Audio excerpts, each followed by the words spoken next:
In today's video, I'm going to teach you how to move stop loss in Tradingview. By the end, you'll be comfortable adjusting your stop loss either directly on the chart or through the order ticket, so you can manage risk smoothly without missing a beat. First, let's use the quickest method, drag and drop on the chart. Find your active position on the chart and look for the dashed red line labeled SL. That line represents your current stop loss. Hover your cursor over it until it highlights. Then click and drag the line to the exact price level where you want your stop to sit. As you drag, keep an eye on the price label so you place it precisely. If it helps, zoom in a bit on the area you are adjusting to avoid dropping it a few ticks off. When you release the mouse, Tradingview will pop up a confirmation window showing the new stop level. Take a second to review the details so you are sure the price is correct. Then click Confirm.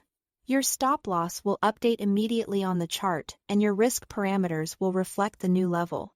Now, if you prefer to type in an exact number or you are fine-tuning a trailing stop, use the order ticket.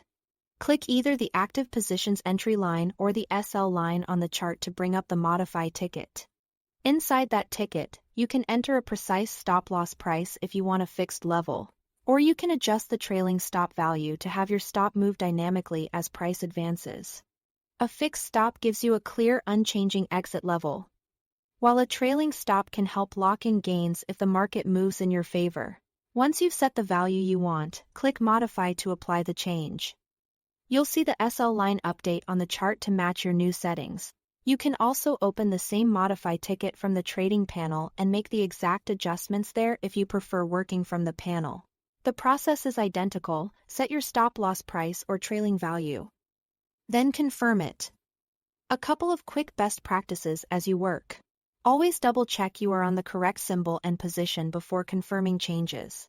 Remember that moving your stop closer to the current price reduces potential loss, but can increase the chance of being stopped out quickly, while moving it further away increases risk. Make sure the new level aligns with your trading plan and key technical areas you trust. That's it. Thanks for watching.